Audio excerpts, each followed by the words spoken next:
In celebration of Women's History Month, my guest today is a Caribbean woman making her mark in a big city. Lieutenant Commander Rennae Francis Onunuju. Welcome to Carib Nation, and thank you so much for joining me today. Hi, thank you for having me. It's a great pleasure to meet a young woman who's doing such great things. When your name was recommended to me, I was told that this is a young woman who's really making a difference. And I'm so proud to be a part of that conversation, to find out a little bit about your journey, where you came from and how you got to where you are, coming from Dominica. I know Dominicans are very proud of Dominica, the nature island. It's a beautiful, lush island, lots of water and greenery and health. And so let's start off by talking about your life in Dominica before you got here, and whether this was one of your dreams to work in law enforcement. Well, I would say first things first, thanks for having me. I'm really honored to be featured by Carib Nation. I really didn't expect this, so I'm happy to be here, and of course, representing Dominica and the Caribbean at large. So as you mentioned, I grew up in Dominica from birth to age of 17. And so I went through elementary school, primary school, as we call it, high school, and then I did a year of college at the local college in Dominica. And when you start your teens in Dominica is different than in America, because when you start your teens, you're really in the thick of things by that time. You're getting ready for CXC, and then you're going to start like either your 2-year college experience or you're going to University of the West Indies. So I had to start thinking of what am I going to do with my life? And a number of women in my life, most notably my mom, had studied in UWI in Barbados, and she had gotten a doctorate in history. But we always had conversations. I was really close with my mom. And one day I remember we were watching crime scene investigation on the CSI on TV. And I remember her saying to me, "Oh, that would be cool if you studied that." And I was like, "Oh yeah, we like watch the shows all the time, Law and Order." And I always had like an affinity for science. So I actually studied science in Convent High School in Dominica and in Dominica State College. So forensic science is basically the use of science applied to criminal justice. So you get the science side, but you still also get the policing aspect. So I was super excited about that. And I applied to John Jay College in New York because essentially the godfather of forensic science started there and founded the program. So I said, well, who better to learn from than the guy who started it all in America? So my journey took me to New York in oh wow, I think it was 2005 in the summer. And that's when, I got a rude awakening. New York is nothing like the Caribbean, nothing like Dominica. And I'd visited New York one time with my sister. We were really young. We were unaccompanied minors. My mom's sister, my aunt, lives in New York. So she said, "Oh, go to New York and see your aunt." And I was like, okay. And I was young. So all I remember was being kind of overwhelmed. And I was so young, I didn't really understand the concept of having to live here because I knew I was going to go back home. So once I got to New York, it was a rude awakening, I would say. But initially, my introduction to policing started with forensic science, but I didn't expect to be a police officer. I expected to work in the lab, analyze evidence. So that transition into policing is in itself a story that started from starting at John Jay, working in New York, not making a lot of money and having to support myself because I was by myself in New York at 17. So, Wow. you're right, you get, and I don't come from money, so my family didn't really have money to give me. So I had to work, and it was very difficult to work and go to school and study science because it's such a rigorous program. I remember when I went for orientation, um, this American female, white female, said to me, "Don't waste your time. This isn't the program for you. You're not gonna make it." I never Wow. forgot that. I was like, "I'm not gonna make. She must not know where I come from." Like, I was like, we don't come to New York to play games. You So don't I, challenge a West Indian. yeah, I was like, "You don't challenge me." And she didn't lie. It was challenging, but I made it through the program, did very well, to the point where my instructors actually asked me to teach while I was still in undergrad. So Wow. I don't know what she thought. Maybe I didn't look smart to her, but I obviously proved her wrong. And during that journey, I was recruited by the Cadet Corps of the NYPD. They do recruiting at John Jay because it's a largely policing Yeah. school. Criminal And justice. so criminal justice, right? And it used to be a police school where they just taught police officers. So they have this, affinity for, police officers, or of criminal justice, as I would say. So I was recruited, and how I was recruited, I was just walking on my way to lab like I always am. And there was a table, and there was a gentleman in a uniform. And at first I thought it was the military. So I was like, my mother didn't want me to do the military. So, and they were like, "No, it's the Cadet Corps. You get paid $15 an hour." And at the time I was getting paid $7 an hour at Radio Shack.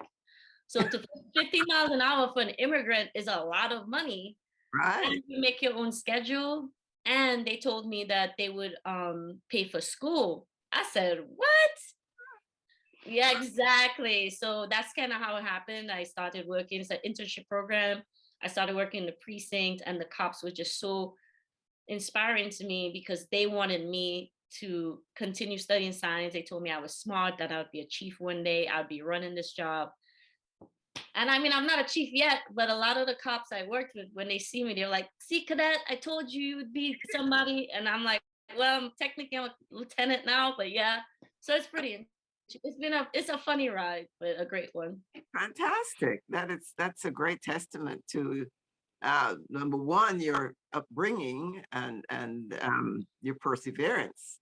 Yes, it was not easy. But as Caribbean people, we have this pressure to do well because we are representing the Caribbean, even if it's just and Dominica itself is a super small island. So when I say I'm from Dominica, people say, "Oh, you're from Dominican Republic," and I'm Right. like, "Nothing Yeah. against Dominican Republic, but I'm not from there." So it's like I have to represent well. So if that one person they met at Dominica in college, they can always remember, like, "Oh, I met a Dominican once. They were really nice and did their thing." So that pressure was really on me. So Yeah. Yeah. And she was smart. yes. Yeah, well, yeah, exactly. So but yeah, I also have to credit, my upbringing, because I saw my mom had two kids. She was a single mom and still went to UE. So I had fond memories of being on UE campus, go in Barbados, and like hearing her like typing. You remember computers back then were like this monstrosity, and she had like floppy disks and typing her thesis, and Dr. Hilary Beckles and UE would always be like around. So I always had like, okay, I can't mess around. This lady has a PhD. I have to do something. So I had that in the back of my mind. That I have to do well because I was raised in a family that was, against all odds still, you're making education the center point of their lives. A great example that she set for you. Great, Yeah. great legacy. Yes, great legs. Yeah. So let's talk about your march up the ladder. You- Okay. Yes. So the NYPD has a promotion structure where once you're a police officer and a detective level, police officer and detectives are on the same level. It's just that like a detective can't tell a cop what to do, but a detective gets paid more, if that makes sense. So Hmm. once you're at that entry point, police officer, detective, in order to become a supervisor, sergeant, and lieutenant, captain, you have to take promotional exams. So I'll be honest, a lot of my experience with supervisors was strange because I kept telling myself, "This man is my sergeant. Like, this man can't form a proper sentence. Like, what is happening here?" So in my head, I was like, okay, like this cannot be that difficult in my head, right? Like, because when you study biology, chemistry, physics, Yeah. like those are difficult subjects because it's a lot of computation and like math and also like just And logical comprehensive. reasoning. Yeah, the You have to really comprehension. So I was comprehend like, what you're doing. Yeah. right. So I was like, you know what? Like, I also didn't see a lot of females in supervisory ranks, and I didn't see a lot of Black females in supervisory ranks, and I definitely didn't see any Dominicans in supervisory ranks. So I was like, you know what? Like, I love what I do, but I always like to be at the highest level that I can achieve based on what God allows me to achieve. So if I'm able to do it, I always say, why not try? Yeah. So another great thing that comes with the promotion is an increase in your salary. So again, when you're a police officer, your starting salary was like 40,000, which was more than the cadet corps. But at the same time, I knew one day I wanted to start a family, and I also wanted to provide for my family back home. So I knew that salary wouldn't really be able to allow me to do the things I wanted. So one, there was that motivation to earn more money, and then Sure. two, there was the motivation to be that change that I wanted to see.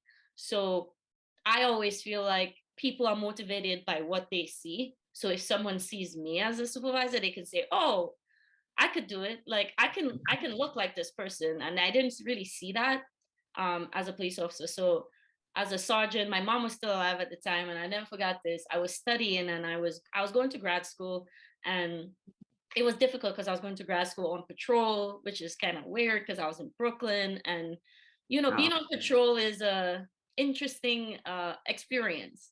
yeah. I wanted to talk So, about that. Yeah. yeah, we'll get to that. That's it's interesting experience. So it also motivates you to become a supervisor because you do a lot less, you do a lot more supervising, yes, but the grunt work is really in the police officer rank.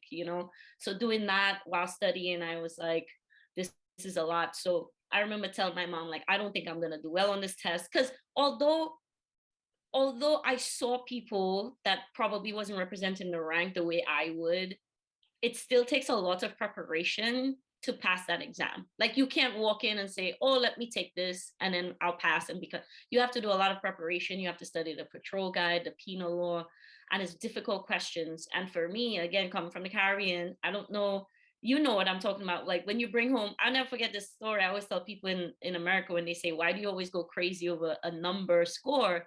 And I'm like, I'd go home with a 98 and my grandmother would say, what happened to the 2 points? Like, so it was never like, good You job. It sound, was like, you need you to study sound more, exactly, you know? exactly like So, my daughter. Yeah. so if I was going to take the test, I wanted to do well. I didn't want to just pass the test. So I was studying and I was being overwhelmed by how much work it had entailed. And then eventually I passed the sergeant's exam, obviously, because I'm a lieutenant. And I, I, I, uh, I went into a different unit and stuff like that. And then again, another test came up, the lieutenant's test. And I always knew I didn't want to be sergeant because again, sergeant is the hardest supervisory rank because you're supervising police officers, which is the Yes. hardest rank, period. So I knew, if I make it to lieutenant, then I could supervise sergeants who generally know what they're doing. So I don't really have to like worry too much about the cops. So Right. I was, and also the salary increase. And now I'm at lieutenant. There's a captain's test in August that I'm studying for. So I Uh, love the lieutenant rank, but I'm like, you know what? I can't be a chief if I'm not a captain.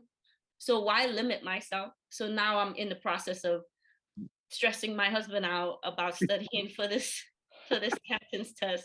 But that's how it came about. It was studying, passing, and doing well enough to be able to be the first class of promotees. And that's why I have 11 years on the job now, and I'm a lieutenant, but lieutenant commander, which was also that promotion is given by the job. It's not a test. So I you have see. to do very well. I was a squad commander, which means I supervised detectives, and we cleared a lot of cases. We made a lot of arrests, so they promoted me. So that's why I'm a lieutenant commander, not just lieutenant. I could talk Wow. about so. It's quite a maze to navigate, to really Mhm. understand the Yeah, process so that you yeah. can strategic about what you do. Yeah, you have to plan. Failure to plan is planning to fail. So That was my husband's motto, and he passed it on to my daughters, who took it very seriously. you have to. It's if you don't, you could fall behind very quickly, especially in New York since it's so competitive. So Yeah, yeah, yeah. You sounded exactly like my daughter. I heard her tell someone that story. I came home with 98%, and my mother said, "What happened to the two?" yeah. Like I passed the lieutenant's test with a 99. And I told my grandmother, I said, that's the first time in my life my grandmother said, "Oh, wow, you did really well." And I was like, "What?" Like I've never heard my grandmother tell me that. I was like, I think I was because I've been a lieutenant 3 years now. I was 30. And I was like, wow, 30 years I've been waiting to hear that.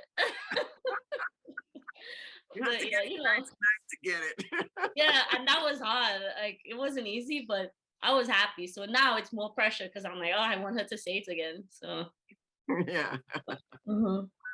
as you say, as a Caribbean person, our drive is totally Mhm. um, Totally, yeah, totally different. and achieving and education, and Yes. so I it's think too is just because like it's also generational. In the Caribbean you have to work twice as hard because the opportunities are not as many as in America. So you're used to working hard because you want to do well so that your family at some point and then won't stay on the same level as they started. So it's like you have a name and you see everyone doing well. So you have really a good environment. Because I grew up in a exactly, village and like if they saw you playing around or not doing what you need to do, they're like, yeah, Helen's daughter, come over here. And there was so much accountability. So it yeah, was like it was almost like, they say it takes a village to raise a child. So it was that mentality of, okay, I need to do well. So yeah, I think Caribbean people just naturally want to do well, especially if they're given an opportunity. It's almost like they're not exactly. trying to waste it because when will they get it again? I see. You're in that environment that Yes. feeds the mind. Yeah. Hmm. Yeah. Let's talk about New York has one of the largest police forces in the country. It's It's the not. largest. Yes, it is not easy. Mm-mm. Uh, and over the years, New York has had an up and down history in terms of crime. Yes. Where it's been noted as having the highest crime and then the lowest crime, or at least bringing it down to the lowest. What do you think is responsible for what are the best practices that you think you can say from what you've seen in that system that Hmm. might be replicated across the country? Because we have this terrible rise in crime going on right now, and Yes. everybody seems to be throwing their hands up. Nobody seems to know what to do. Yeah. I mean, in New York City, it's such a melting pot, right? So we have so much going on always at the same time.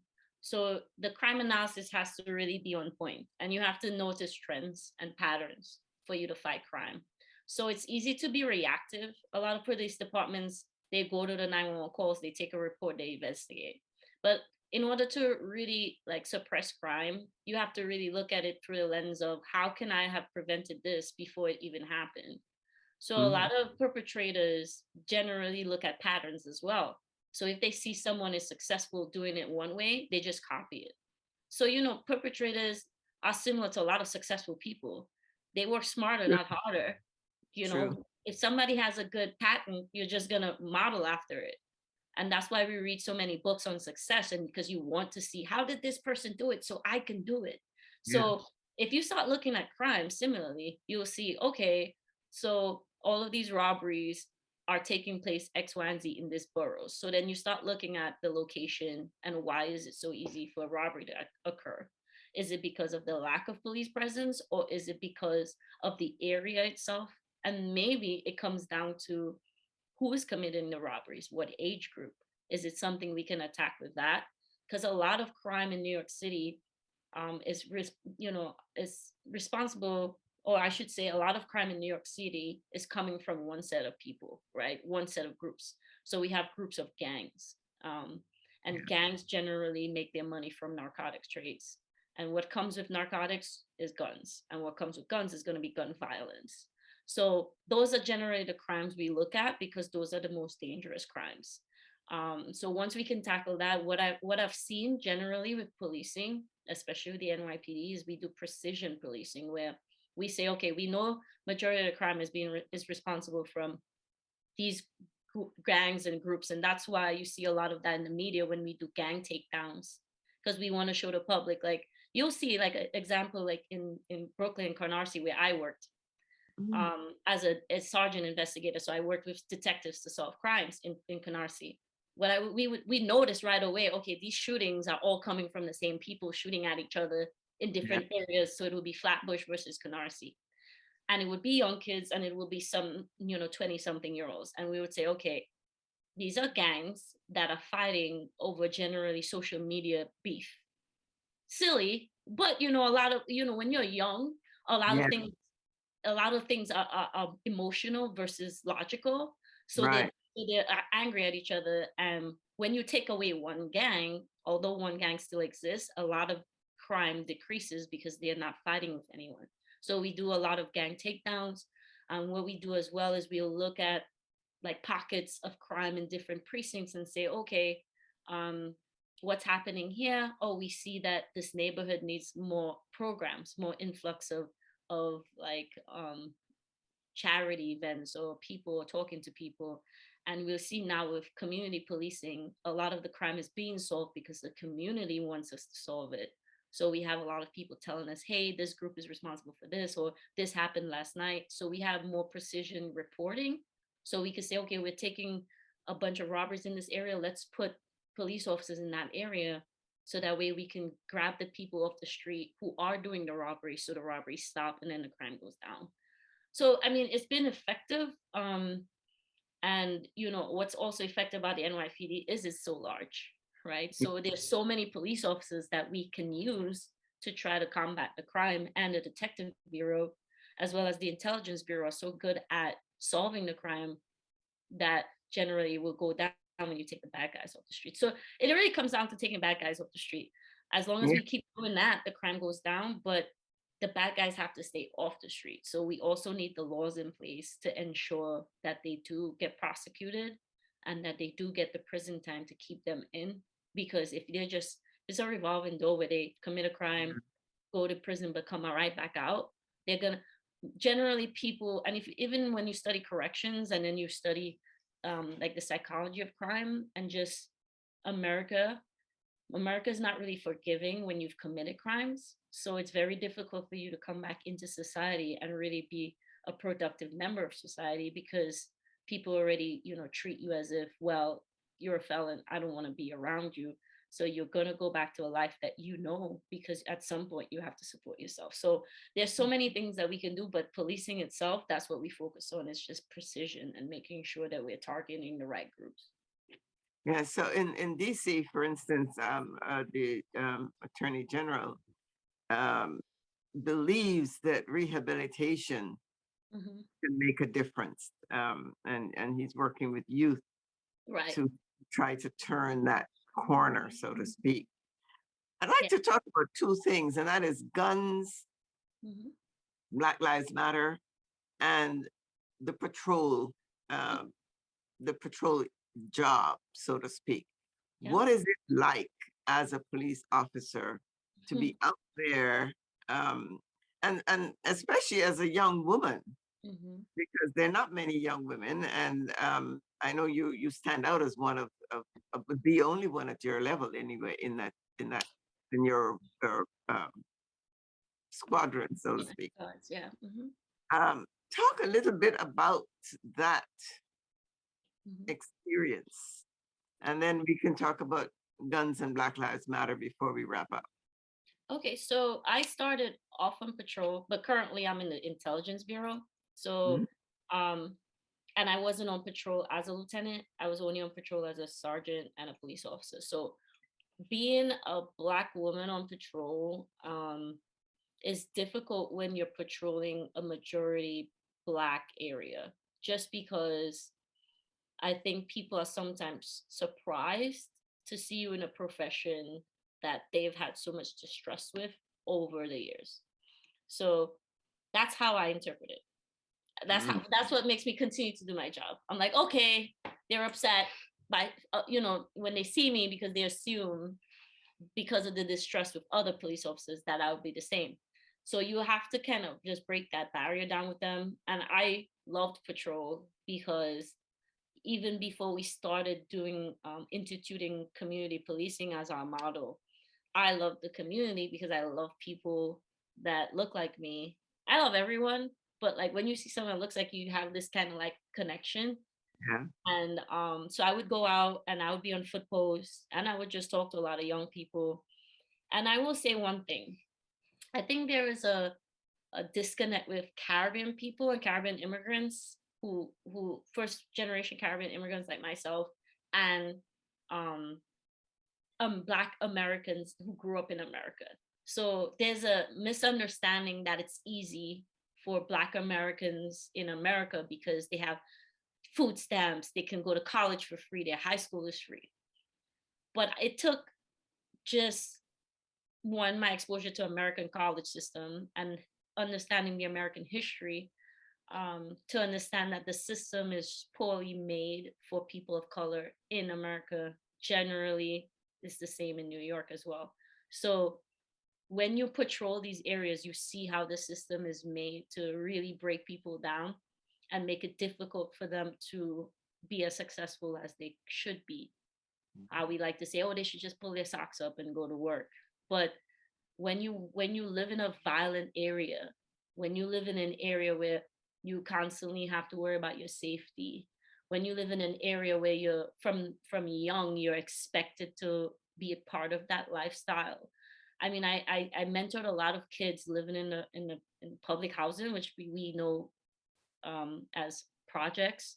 Mhm. And even when I would just be appalled by how the city buildings looked, how decrepit, how urine is everywhere, how you could tell like this is not an like the Caribbean is poor, but we're rich at the same time. We're rich with our culture because we don't let our surroundings really beat us down, because everyone looks like us and everyone is on the same type of mentality. Like we have to do good, we have to keep each other grounded, and you know um do what we need to do. But when your neighborhood, it always comes down to what's your environment like. And the Yeah. environment is like when they say New York is a concrete jungle, that is 100% true, because you're literally in a jungle and you're always watching your back, and you always feel like, well, I have to do this because everyone else is doing it. So when I would talk to youth, they would tell me, like young kids, 8 years old, 8 years old, 9 years old, would tell me like, oh, I have to join a gang. My brother's in a gang. My uncle's in a gang. And I'm like, you don't have to join the gang. He was like, I can't even talk to you right now, miss. I can't talk to you. They see me talking to the police. And I'm like, you could talk to me. Like, I could talk to them right now. And I would see their brothers and their uncles in the building looking at me. And I'll look at them like, hi, you could come now. And I would talk to youths that are in gangs, and and when they describe their life, you're like, this makes sense why you're in a gang. Like, this is just culturally just things that we do. And people will tell me, oh, well, I grew up in projects and I turned out great. And I'm like, all right, tell me about your household. Well, my mom went to work, she would make sure to pick me up, she would make sure. And I'm like, all right, so let's say your mom was addicted to crack and your dad was incarcerated. What Yeah. would have been your outcome? Can we talk about that? Like, we need to take a hard look at what people actually are going through without assuming that because school is free that they'll do well. Because I always used to say, if my mother was not my mother, my grandmother was making sure, my aunts, that I was doing what I was supposed to do, who knows where I would be. So Mhm. it was interesting being in that environment, and just trying to help people out just by basic stuff. People just sometimes just want to have a conversation, Yeah. and people just want you to understand their reaction sometimes to crime. So like you show up to a scene and people are fighting. Like not everything.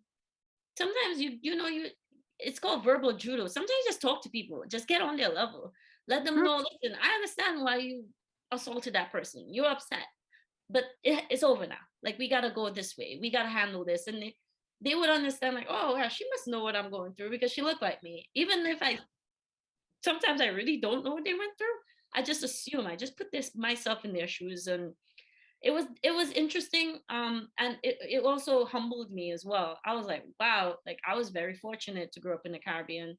Yeah. um And I'm not sure how fortunate I would have been if, I didn't have that family structure. So that was policing was interesting and fulfilling. And also just helping colleagues understand too that haven't been in that area, that don't understand the culture. Although American culture is not Caribbean culture, it's still Black culture. It's still, you understand certain things, and you just let them know, like, this is what it is. And a lot Yeah. of the people, I would say perpetrators, like people who constantly committed crime in the precinct, they knew me by name. Like, they would talk to me, like they knew what it was. I was like, all right, you're not committing crime today, not while I'm here. And we would joke around, and these people are human beings. Like, not everyone is gonna like you, but majority of people who live in these areas are actually hardworking people that sometimes also get caught up in their environment. So I would say I had a great time, and I had to break down a lot of stereotypes of policing, because people just expect you to be a cop that has no feelings, and you're just there to make arrests, right? And you're just there to, like, use force. But I don't like using force, because when you use force, force is going to be used against you. So it's like, Exactly. I don't want to, if I can talk to people, I'd rather talk to them than having to put hands on people. Putting hands on somebody is really like last resort, like when you have to, it's like, all right, if I don't use force, people will get hurt. So it was interesting. I did the best I could, even on patrol. I did the best I could to let my, subordinates know, like, this is a team. Even if I'm your sergeant, like, we represent each other. We have to go out there, and our job is, even if somebody does commit a crime, that's still a person.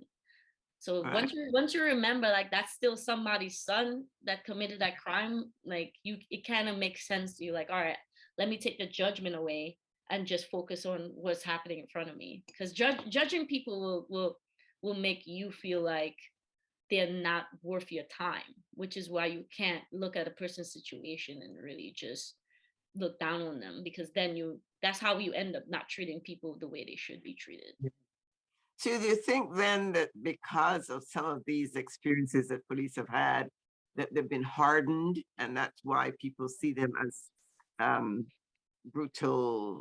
And Yeah, I mean, it's difficult working because it takes time to break barriers down.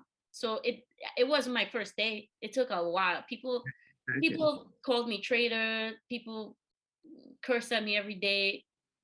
It's hard when your own people say you're a traitor. So I can imagine if I wasn't, if I was white, they're definitely not, like, they're not even approaching you, because they already know in their head that you're not going to treat them with respect. So I would say when you work in like, I work in a busy precinct, a violent precinct, it's hard to not get hardened, because you feel like maybe you're not making an impact, because you arrest someone, and then the next day it's another shooting, and then the next day it's another gun, and then so you kind of feel like, what's the point sometimes? But I think surrounding yourself with people that always have this altruistic motive, that want to keep helping people, kind of keeps you grounded. But I can see, I mean, I'm not gonna lie and tell you they don't exist. There are a lot of cops that are disgruntled, but Yeah. just like there are a lot of lawyers that are disgruntled, or any other profession. If you keep doing something and you don't see the results that you want, you might just give up and say, all right, everyone is a perp, or Yeah. everyone is up to no good. And when you constantly, it's like a confirmation bias, they call it. So people already have a bias in their head that a perpetrator looks a certain way. So if Mhm. every time you arrest somebody and they look a certain way, your assumption is people who look a certain way are always going to be the ones committing crime. um but we do a lot of training on that, just because you're human. You just have to know, no, this is a whole new person today, and then the next day and the next day. But yeah, I could see people getting hardened and not wanting to care as much.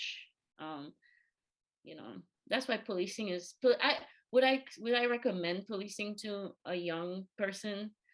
I would say, let's have a conversation first, because it's not a job that just gonna walk in and be like, okay, I'm here today. Like, you really have to mentally prepare. I mean, we used to, I don't know if you follow policing in New York, but we lost two young officers to a shooting.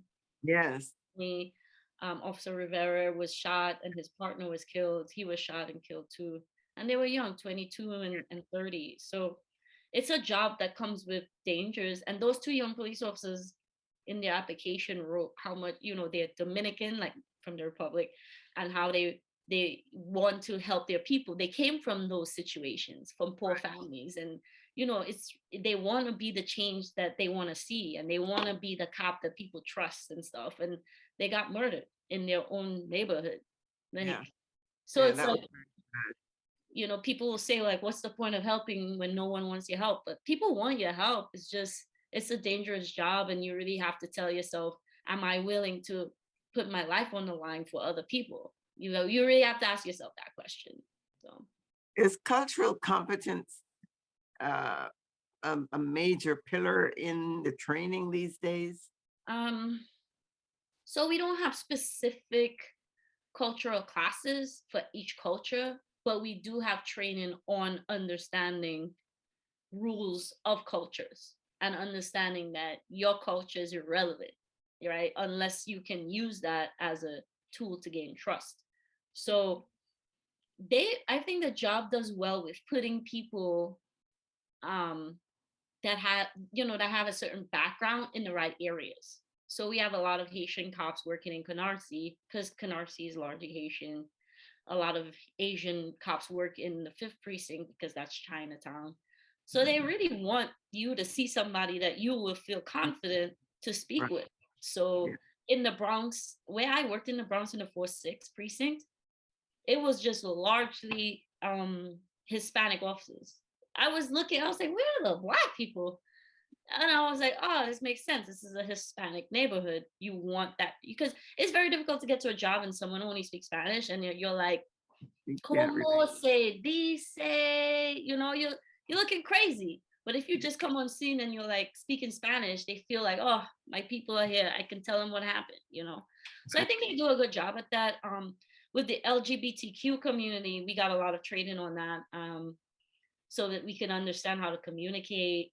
Um, just we just don't want to be disrespecting people just because we don't understand it. But I Right. wouldn't say that's necessarily specific. Like there isn't like a Guyanese class, a Jamaican class, Mhm. a Thai class. It's just a cultural class, and we Yeah. we learn different ways of bridging the gap. Yeah. Because I know the nuances in each Mm-hmm. place is going to be difficult. Um, Definitely. as we're running down on time, but I do want to touch on Black Lives Matter Mm-hmm. and gun control. Mm-hmm. Whether you think that gun control is something that we can ever achieve in this country, um, and if there is that possibility, how do you think Um, that will work, and how what the impact is likely to be? I don't think we'll ever achieve gun control nationwide, just because of how certain states love their guns. I mean, guns to a certain state, like in Texas, my sister lives in Texas. Guns in Texas are like coffee to New Yorkers. Like Yeah. it's a part of your day. You have to have a firearm. Your sister has to have a firearm. When you give birth, one of the, normally you give diapers. They give guns at baby showers. It's Wow. like, it's insane. It's like the love of firearms in certain states will prevent ever, I think, the laws from changing.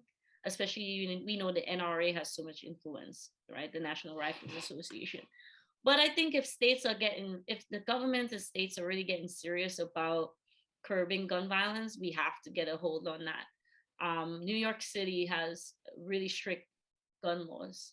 Um, so if you found with a pistol in New York, you're gonna get arrested and you will maybe go to prison, have some jail time. But we have kind of relaxed some of the laws just because we've seen that they disproportionately affect a certain group.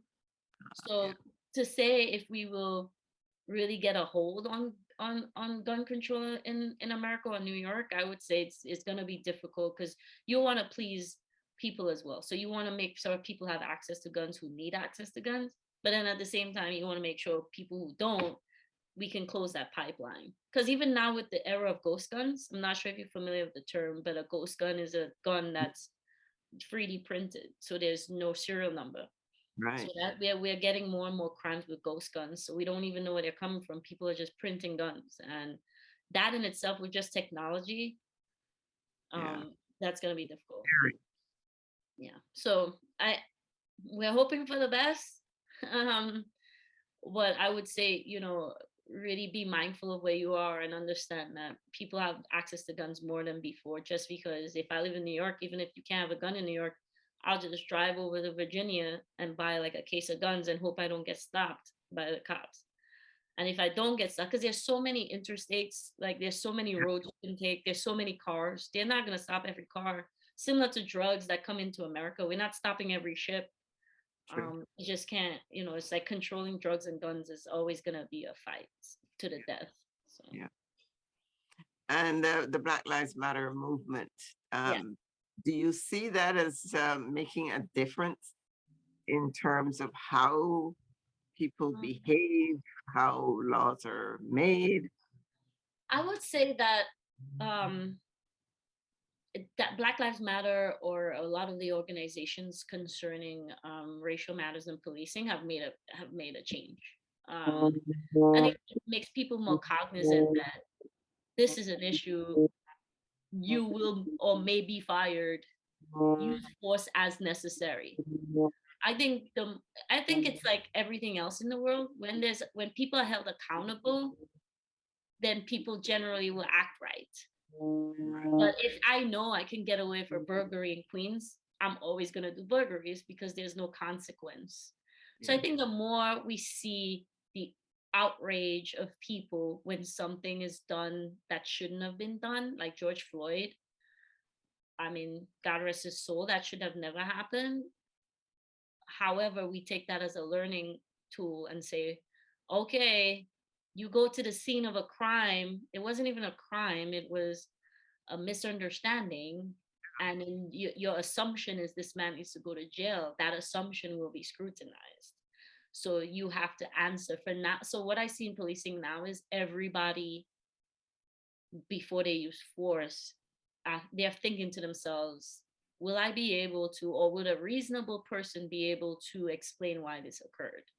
stop and think. So you'll see now some cops are even using tasers in firearm situations where they're putting their own safety on the line just because they're afraid of using force even when they're supposed to use force.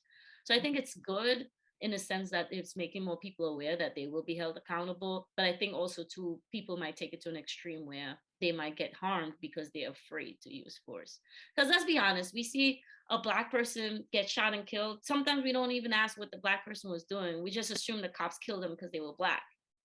But when you're like, bro, the guy had a gun and he pointed it at the cop, like, Did oh, he you? should have shot him in the leg. We don't we're not we can't. No one is trained.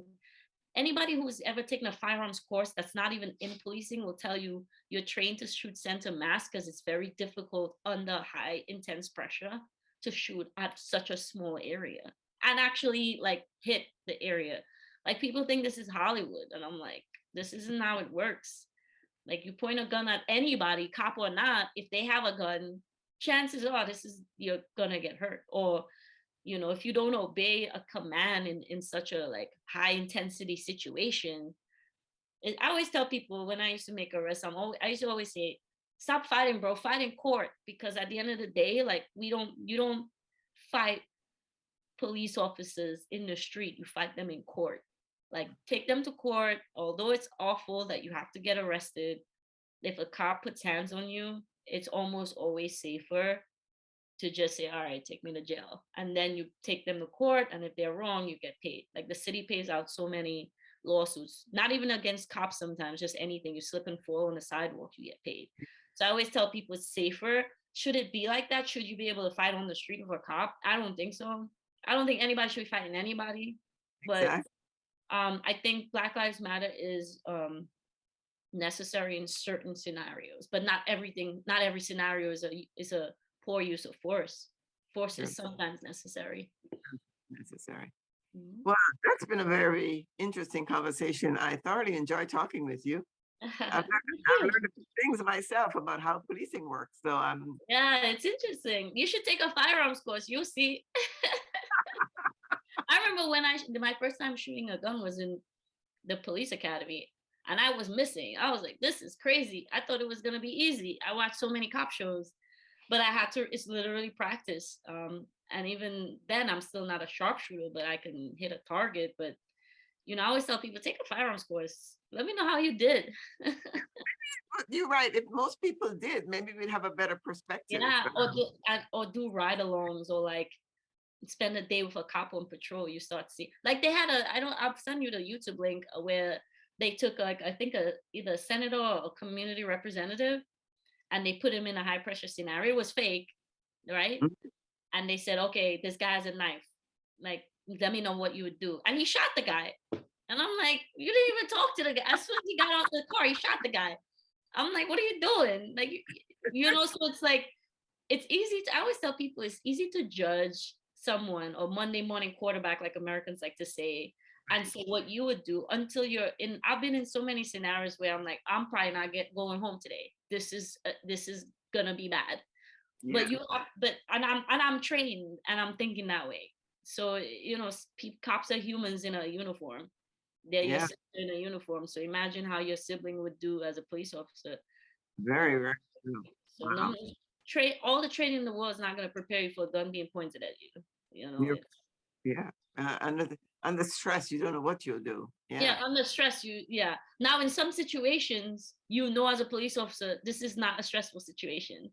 This guy is just not talking to you the way you want it. That does not require your force until he decides to use, like, you know what I mean? You gain a certain level of understanding that people are just upset And unless you're they have making, indicated that they're gonna hurt you. right. It's all talk. Everybody has to put on a front and act like they're bad. But really, these people will be like crying in the cells. I'm like, wasn't you just cursing me out in the street? Like, what happened to that? So yeah, Yeah. but it was lovely talking to you. This was great. I love It this. was wonderful. Thank you so much. It's been a You're great welcome. pleasure. And, I wish you great success in your next promotion Oh, coming up. thank you. Hopefully, you know, God's help and my husband being patient, I can get through this. Yeah, I was going to say you're doing so many things. I don't know how you manage the time to be teaching and I know. running. I was just telling him, I was like, there's so much. I mean, it's, you know, sometimes you just have to, you know. Do it. Yeah. You have to get it done, and you know, you can look back. I always look back and say, like, the lieutenant, I look back and say, like, oh, that wasn't that bad, but it really was that bad, but it was worth it. Now I love it. So it just has to be something that, you know, will bring you joy. If not, then I wouldn't even, Yeah. because we just don't know how much time we have in this world. So you gotta use your True. time Make wisely. make the best of it. Make Well, the best. congratulations again and all Thank the best you. in your new venture. Thank you Thank very much. thank you Take so much. care. You're welcome. And thanks to you for joining us in Carib Nation. Until next time, remember our motto is one people, one culture, one Caribbean, one nation. I'm Derek.